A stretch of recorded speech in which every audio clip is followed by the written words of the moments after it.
I cannot believe that it is already the month of May, which means soon it'll be midterms.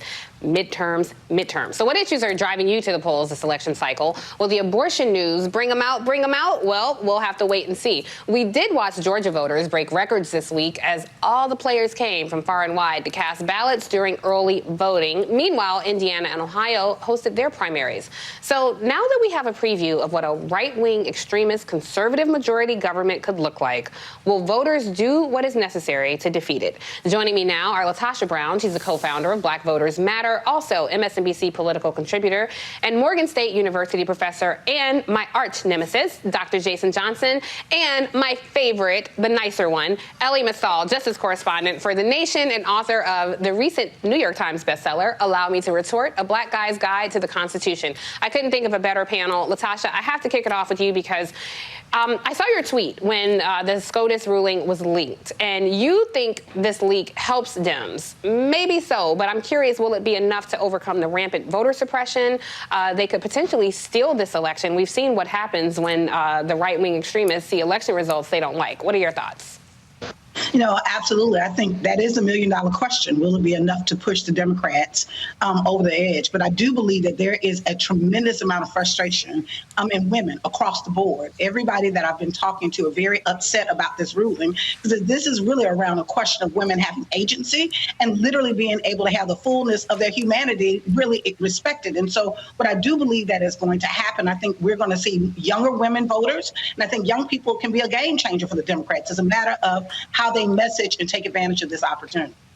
Well, we'll see. Jason, I'm curious your thoughts here, because this ruling was a big deal, as you know. It hasn't been public yet. It was leaked. So if this upholds, what impact do you think that's going to have on midterms? So I want to spin off the point that LaTosha just made. So one of my assignments in my class with my Morgan State University semester students is they are following members of Congress on social media all semester. Yeah. And I was shocked by the number of members of Congress who 24 hours after this leak hadn't tweeted anything, hadn't put anything on Instagram, hadn't put anything on Facebook. And I'm talking to my kids in class. The first time they had heard about this was when we were in class. Really? So actual members of Congress hadn't tweeted anything. So, but is that the only way they can hear about something on Twitter? Well, I mean, but if you're a member of Congress and you care about this is who you're supposed to be talking to. So LaTosha's point where it's like, will the young people bring out? Well, you got to talk to them first. That's the thing. I think that this leak, I don't think it's going to change anyone from voting Republican to Democrat. It could turn somebody from a non-voter to a voter, and that's going to happen if there's enough recruitment and if people make it clear this is how it changed your life. Because it's not just about abortion. It's about sodomy laws. It's about same-sex marriage. There's a lot of other ways this affects people personally. Yeah, I think you're right. And Elie, listen, we have a lot of legal challenges here as well when you think about midterms, because all eyes are on Georgia, where we just talked about seeing voting records, early voting records this week. But it's also a place where Trump has a lot of legal issues, like the grand jury that will decide if he interfered with the election, the 2020 election. He did. What's your prediction? And will it even matter to the Georgia GOP voters? Like, I can't imagine that it would.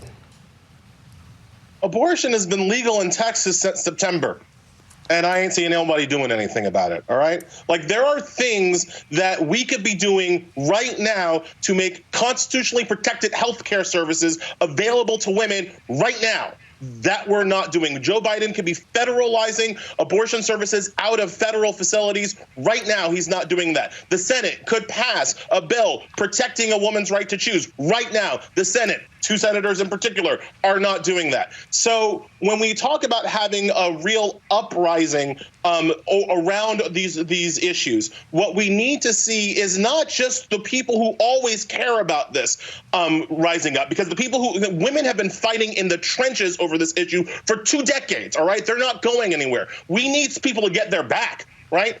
You know who I haven't seen talk about this? Men.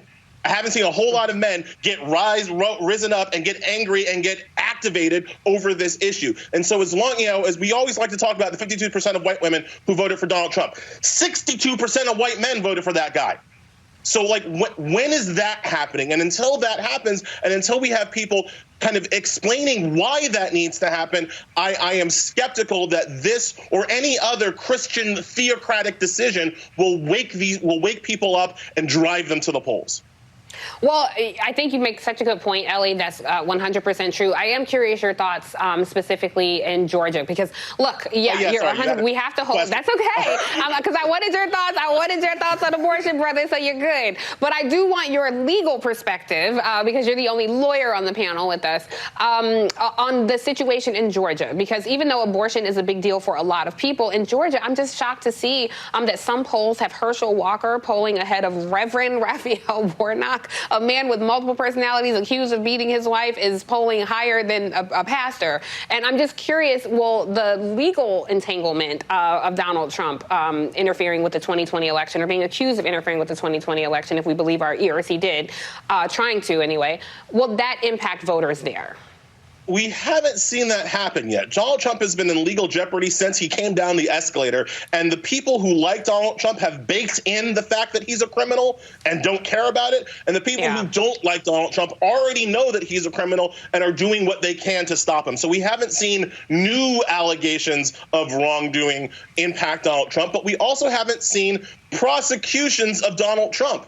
And so I go back to Merrick Garland. I go back to the legal system. I go back to the fact that Marjorie Taylor Greene perjured herself in her trial over her 14th Amendment violation. But I'm not surprised that she was allowed to run again in Georgia because, A, she hasn't actually been charged with sedition by the person who could charge her with sedition, number one. And number two, it takes a prosecutor to now prosecute her for the perjury that I believe she committed while she was defending herself. So we haven't seen the actual prosecutions that might move the needle on some of these voters.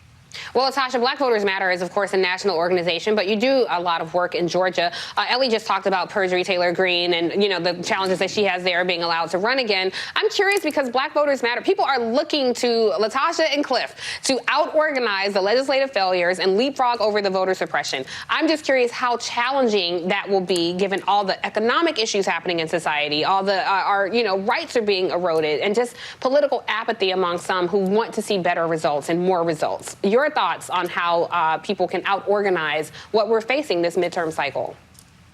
You know, I think it's a matter of we've got to respond, that at the end of the day, what is happening, you know, I often think about some of the issues that we see in the media that we're saying that these are the issues that people should be caring about. That's not what we're hearing when we're going on the street talking to folks. There is a certain sense of anger and frustration that is happening. People in Georgia have not forgotten the voter suppression. They have not forgotten what Trump has done. So whether it's Trump or not, that what they do recognize, I think there's a keen recognition that we are under attack. It is a question whether the resources will be spent in these areas so that those organizations that mobilize, it hasn't been just the candidates or the party mobilizing voters. I would argue that in 2020, it was actually the organizations, not just the candidates, not just the party, but it was actually this third rail of organizations that were moving people to the poll.